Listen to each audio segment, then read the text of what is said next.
Hai guys, welcome to Teguh Story Channel. Apa kabar sahabat onlineku? Semoga sehat dan bahagia selalu serta selalu dalam lindungan Allah. Di video ini aku akan menceritakan kisah sepasang pengantin yang sedang berbulan madu di Cape Town, Afrika Selatan. Mereka mengalami tragedi yang tak terduga. Ani Dewani adalah anak kedua dari 3 bersaudara. Mereka berasal dari keluarga Hindocha. Ayah Ani bernama Vinod Hindocha dan ibunya bernama Nilam Hindocha. Kakak perempuannya bernama Ami dan adik laki-lakinya bernama Anis. Keluarga Hindocha awalnya tinggal di Uganda, namun diusir oleh Presiden Idi Amin. Kemudian mereka pindah ke Swedia. Vinod yang berada di India menyusul keluarganya di Swedia. Keluarga Hindocha memulai hidupnya dari nol. Di Swedia mereka bekerja sebagai pemetik buah. Karena ketekunan dan kerja keras mereka, kehidupan mereka mulai membaik. Vinod mendapatkan gelar sarjana elektro dan bekerja di sebuah perusahaan swasta. Vinod kemudian bertemu dengan Nilam, lalu mereka menikah dan melahirkan 3 orang anak, yaitu Ami, Ani, dan Anis. Vinod kemudian mendirikan perusahaan di bidang komponen listrik. Dari hasil usahanya, Vinod membeli rumah di Mariestad. Anak-anak mereka dibesarkan di sana. Ami meraih gelar insinyur, sudah menikah dan punya anak.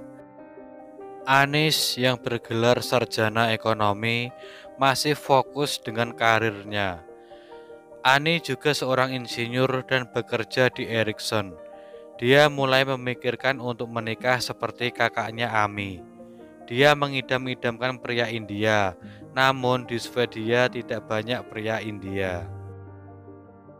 Ani memiliki paman dan bibi yang tinggal di Inggris sebagai pengusaha multimilioner. Paman dan bibinya punya pergaulan luas di kalangan warga India elit yang bermukim di London. Lewat bibinya, pada tahun 2009, saat berkunjung ke London, Ani diperkenalkan dengan seorang pria India bernama Srian Dewani. Srian Dewani tinggal di sebuah rumah megah di Bristol, Inggris. Orang tuanya, Prakash dan Sheila Dewani, adalah miliuner dan pemilik perusahaan di bidang farmasi dan rumah perawatan lansia. Setelah lulus dari jurusan akuntansi di University of Manchester, Srian bersama Brian Dewani kakaknya dipercaya melanjutkan usaha keluarga. Srian dikenal sebagai pria cerdas, tampan, populer dengan gaya hidup glamor. Kemana-mana selalu tampil stylish dengan kemeja dan jas mahal. Sesuai dengan rencana sang bibi, Ani dan Srian akhirnya bertemu di sebuah coffee shop di London. Kemudian di antara mereka terjadi cinta pada pandangan pertama. Srian pernah gagal dalam percintaannya. Pertunangannya dengan Rani Kansagra, anak seorang multimilioner India, pemilik perusahaan penerbangan murah SpiceJet, kandas di tengah jalan. Pesta pertunangan mereka dirayakan secara mewah dan besar-besaran di London. Namun beberapa bulan kemudian, Srian membatalkan pertunangan tersebut dengan alasan ketidakcocokan. Srian dan Ani berharap hubungan mereka bisa langgeng. Terbukti hubungan tersebut terus berjalan meskipun jarak memisahkan. Ani tinggal di Swedia dan Srian di Inggris. Hingga di awal tahun 2010, Ani memutuskan pindah ke Inggris agar bisa tinggal berdekatan dengan Srian. Hubungan mereka semakin serius. Orang tua Srian juga sudah merestui hubungan mereka. Pada musim semi 2010, orang tua Ani, Vinod dan Nilam berkunjung ke London untuk berkenalan dengan Srian dan keluarganya. Orang tua Srian Prakash dan Sheila Dewani menyambut mereka dengan ramah. Mereka sama-sama berasal dari Gujarat, India, sehingga keakraban lebih mudah terjalin. Vinod dan Nilam sangat terkesan dengan Srian. Srian begitu sopan dan tampan. Dia malah langsung memanggil Vinod ayah dan sujud mencium kakinya. Vinod dan Nilam yakin Shrien adalah pasangan tepat untuk putri mereka. Restu sudah didapat dari orang tua masing-masing. Beberapa waktu kemudian, Shrien menyiapkan sebuah kejutan. Dia menyewa jet pribadi dan mengajak Annie pergi ke Paris. Malamnya di sebuah restoran di hotel mewah The Ritz, di tengah keromantisan ala Paris, seorang pelayan membawa piring perak yang tertutup dan menghidangkannya di hadapan Annie. Ketika Annie membuka piring itu, tampak sebuah cincin berlian seharga $30.000. Di saat yang sama, Shrien berlutut di hadapannya dan melamarnya menjadi istrinya. Pernikahan sudah direncanakan dan akan diadakan di Mumbai, India. Pada bulan Oktober 2010, selama 3 bulan sebelum hari H, Annie dan Shrien sudah berada di Mumbai untuk menyiapkan wedding mereka. Kisah cinta Annie dan Shrien begitu indah dan harmonis. Di balik keharmonisan hubungan mereka juga sering cekcok. Annie sering curhat ke sepupunya Sneha Masru yang tinggal di London tentang hubungan Shrien. Menurut Annie, Shrien adalah seorang yang suka mengatur. Annie juga mengaku ketika dia ingin bermesraan dengan Shrien, Shrien selalu menghindar dan mengatakan sebaiknya mereka menunggu bermesraan setelah resmi menikah. Waktu itu, Annie sempat merasa dirinya tidak menarik karena kekasihnya menolaknya untuk menyentuhnya. 3 minggu sebelum hari pernikahan, Annie dan Shrien cekcok. Annie bahkan melempar cincin pertunangannya pada Shrien. Sambil menangis, Annie menelpon Ami, kakaknya di Swedia, dan mengatakan dia ingin membatalkan saja pernikahannya. Hingga suatu saat, kemarahan Annie memuncak. Kemudian Annie melempar cincin pertunangan pada Shrien. Annie kemudian pergi meninggalkan Shrien sendirian. Ami sebagai kakak mencoba menenangkannya. Dia menyuruh Annie untuk memikirkannya kembali. Semuanya sudah dipesan, pakaian, gedung, catering. Para tamu juga sudah membeli tiket pesawat untuk datang ke India untuk menghadiri wedding mereka. Ami juga menyarankan kalaupun nanti setelah pernikahan Annie merasa tidak cocok dengan Shrien, Annie bisa minta cerai. Pada tanggal 29 Oktober 2010, pernikahan Annie Hindocha dan Shrien Dewani ini berlangsung di Renaissance Hotel Mumbai yang menghadap ke Danau Powai dan dihadiri 300 undangan. Pernikahan ala Bollywood itu menghabiskan biaya sekitar $200.000 dan berlangsung selama 3 hari 3 malam. Annie ditandu oleh kerabat pria memasuki tempat pernikahan. Dia sekarang bukan lagi Annie Hindocha, tapi sudah jadi Annie Dewani, istri sah Shrien Dewani. Setelah pernikahan, Annie dan Shrien kembali ke London. Pada tanggal 7 November 2010, mereka pergi berbulan madu ke Afrika Selatan dan langsung mengambil penerbangan domestik menuju Kruger National Park untuk bersafari melihat hewan-hewan liar. 4 hari mereka menginap di kawasan safari. Lalu keduanya melanjutkan honeymoon ke Cape Town dan tiba di Cape Town International Airport pada Jumat 12 November 2010. Shrien mencari taksi untuk membawa mereka ke hotel. Shrien bertemu dengan Zola Tongo, supir taksi gelap dengan mobil VW minivan. Mereka diantar ke Cape Grace Hotel yang terletak di tengah kota Cape Town. Shrien memutuskan menyewa jasa Zola Tongo sebagai supir dan tour guide selama di Cape Town. Keesokan harinya, tanggal 13 November, Zola Tongo menjemput Shrien dan Annie pukul 7.30 malam untuk makan malam. Zola Tongo mengusulkan sebuah restoran dan membawa mereka ke restoran Surfside yang berada di pinggir pantai. Pada pukul 10.24 malam, Srian dan Ani selesai makan dan kembali ke mobil. Kemudian melanjutkan perjalanan ke kawasan Khayelitsha yang terletak di pinggiran Cape Town. Kawasan itu merupakan pemukiman miskin dan kumuh. Tingkat kriminalitasnya tinggi. Di kawasan itu sering terjadi penembakan dan perampokan. Orang luar jarang berkunjung ke Khayelitsha karena keselamatan mereka tidak terjamin. Namun di tengah perjalanan mereka mengalami hal buruk.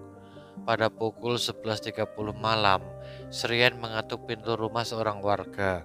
Kemudian dia menceritakan kejadian yang dialaminya. Srian meminta tolong kepada warga untuk menghubungi polisi karena taksi yang ditumpanginya beserta istrinya dibawa lari oleh orang yang tidak dikenal. Polisi yang datang kemudian bertanya kepada Srian. Srian mengaku berasal dari Bristol, Inggris. Dia datang ke Afrika Selatan untuk bulan madu bersama istrinya. Srian menceritakan peristiwa yang baru saja dialaminya. Menurut pengakuannya pada polisi, dia diantar sopir sewaan bernama Zola Tongo. Dia dan istrinya makan malam di restoran Surfside.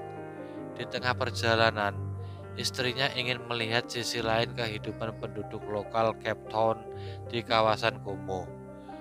Di tengah perjalanan, Zola berhenti dan tiba-tiba dua orang bersenjata api muncul dari kegelapan dan memukulkan pistol dengan keras ke kaca mobilnya.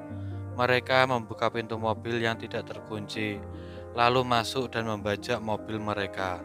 Salah satu dari mereka mengambil alih kemudi dan memaksa Zola Tongo untuk pindah duduk di kursi depan penumpang.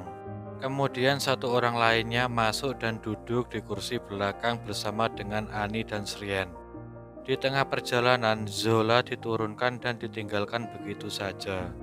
Tak lama kemudian, Srian juga diturunkan. Srian sempat meminta agar dia tidak dipisahkan dengan istrinya Ani, tapi mereka tidak peduli dan meninggalkannya dan membawa kabur Ani beserta mobil VW minivan.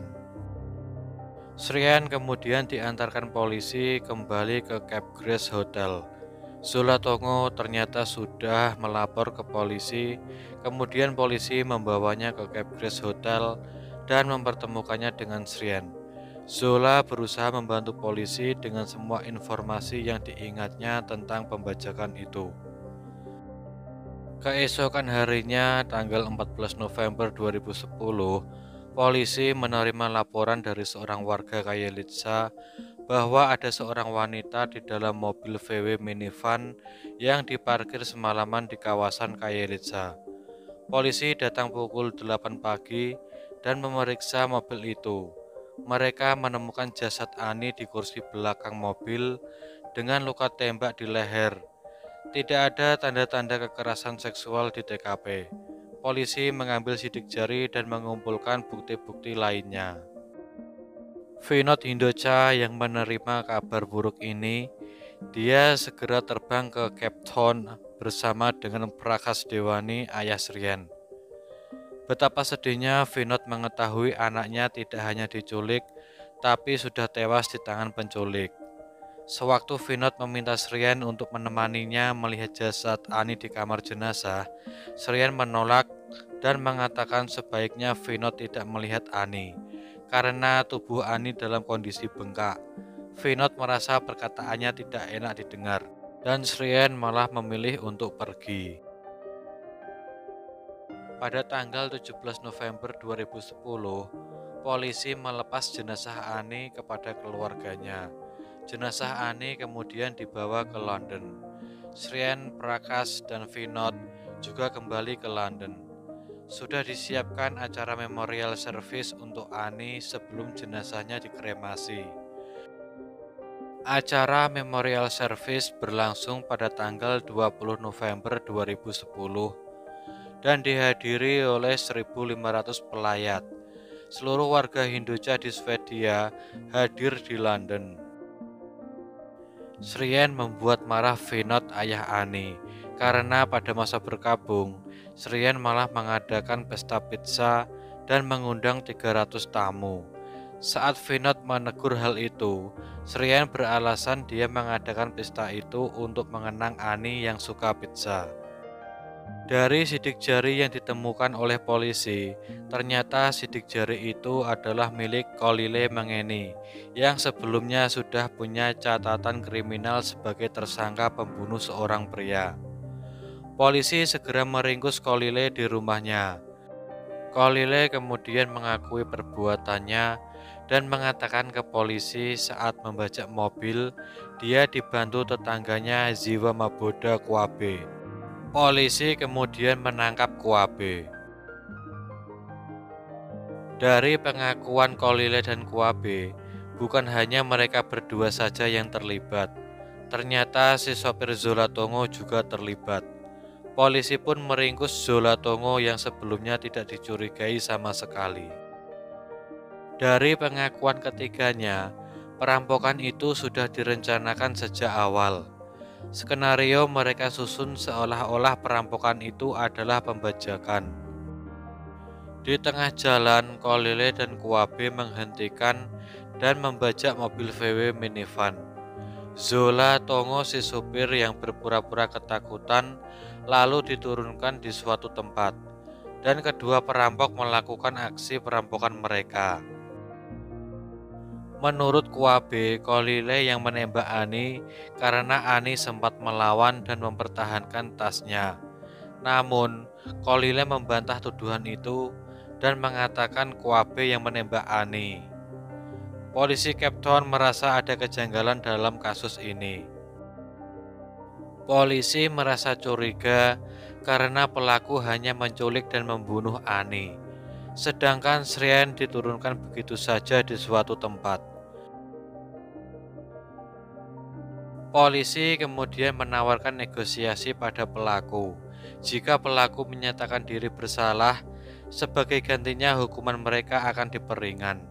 Zolatongo dan Kuabe menerima tawaran itu dan menyatakan diri bersalah. Sedangkan Kolile menolak negosiasi itu karena dia merasa tidak bersalah sebagai penembak Ani. Pada bulan Desember 2010, Zolatongo dan Kuabe membeberkan pembunuhan Ani direncanakan oleh suaminya sendiri.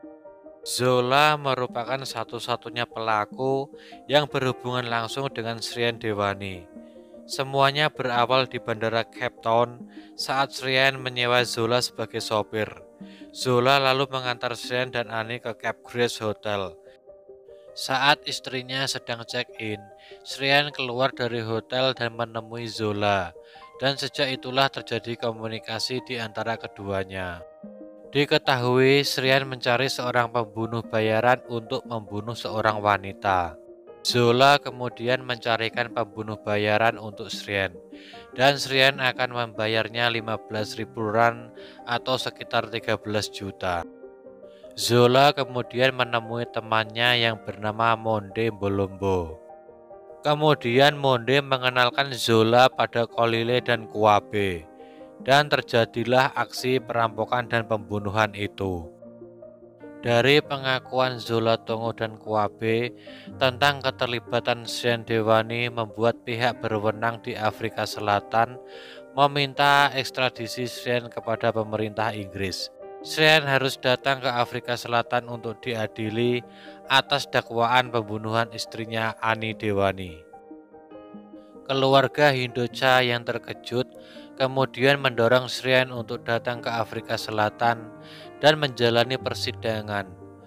Menurut mereka, Srian tidak perlu takut kalau memang tidak bersalah. Tapi Srian Dewani sendiri sepertinya enggan kembali ke Afrika Selatan. Dia merasa ada konspirasi dari pihak berwenang dan pelaku perampokan untuk menjadikannya kambing hitam.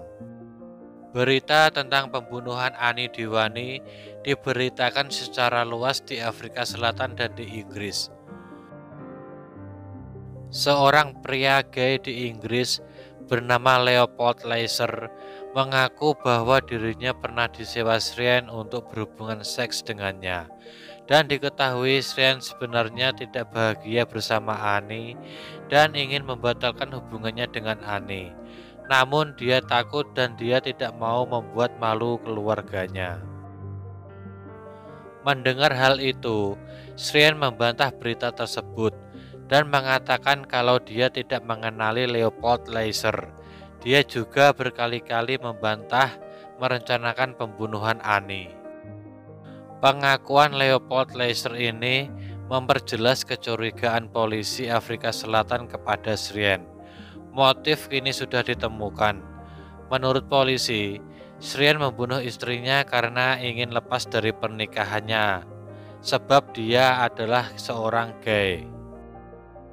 Pada bulan Februari 2011, Srian meminum berbutir-butir obat tidur hingga overdosis, dan dia segera dilarikan ke rumah sakit. Dia dimasukkan ke Priory Hospital di London, tempat rehabilitasi mental dan obat-obatan yang terkenal di kalangan selebriti. Dia didiagnosa mengalami depresi parah dan PTSD atau gangguan jiwa pasca trauma. Pada tahun 2011, hakim menjatuhkan hukuman 18 tahun penjara pada Zola Tongo. Pada tahun 2012, hakim menjatuhkan hukuman 25 tahun penjara pada Ziwa Mabuda Kuabe. Sedangkan Kolile Ngeni dijatuhi hukuman penjara seumur hidup.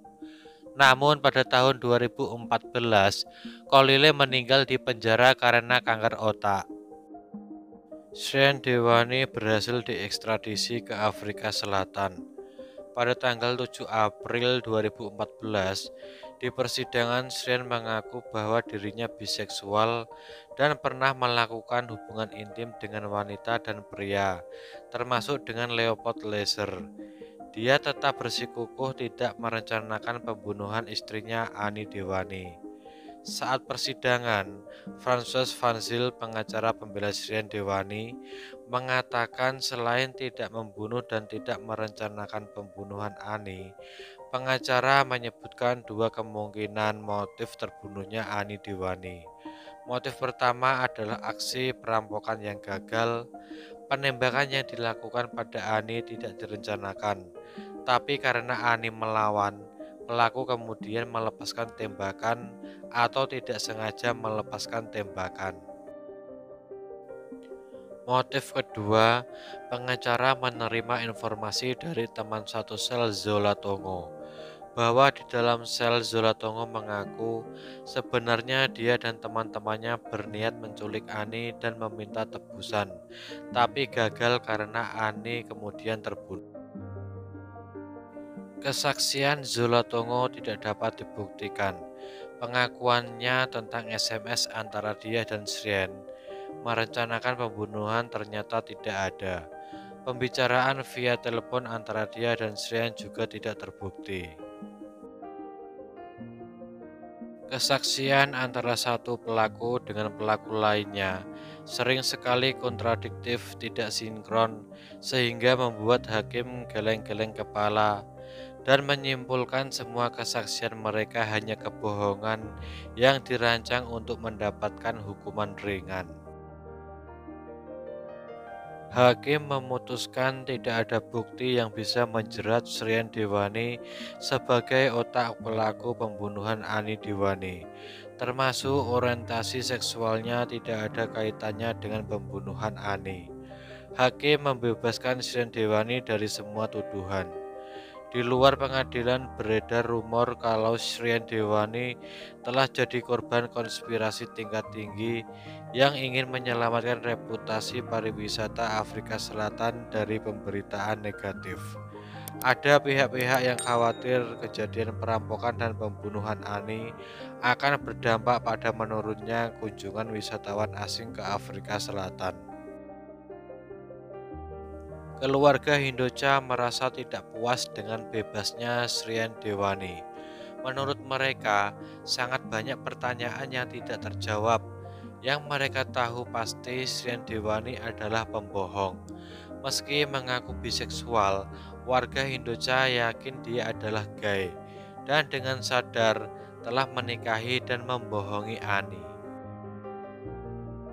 Pada tahun 2015, tangan Vinod putus saat sedang membantu memperbaiki lift di sebuah restoran di daerah tempat tinggalnya di Mariestad, Swedia. Dokter berhasil menyambung kembali lengannya yang putus. Tapi Vinod membutuhkan waktu lama untuk terapi dan kesembuhan lengannya agar bisa berfungsi lagi. Abu jenazah Ani dilarung di danau tak jauh dari rumah keluarga Hinduja di Mariestad, Swedia. Pada tahun 2018, Srian Dewani secara terang-terangan di sosmednya memajang fotonya dengan kekasihnya, seorang pria Brasil yang berprofesi sebagai fotografer dan bernama Gladison Lopes Martin. Demikian dari kisah ini. Bagaimana menurut teman-teman tentang kasus ini? Bisa komen di bawah. Dan semoga kita bisa mengambil hikmah dari kasus yang aku bawakan hari ini. Bagi yang belum subscribe, bisa tekan tombol subscribe, like, komen, dan share. Serta nyalakan lonceng notifikasinya agar teman-teman tidak ketinggalan video-video dari aku selanjutnya. Tetap jaga kesehatan, berhati-hati dalam setiap aktivitas, dan juga yang mau request tentang kasus-kasus yang ingin aku bawakan, bisa DM di Instagram Teguh Story Channel atau bisa juga komen di bawah. Sampai jumpa lagi di video selanjutnya. Terima kasih.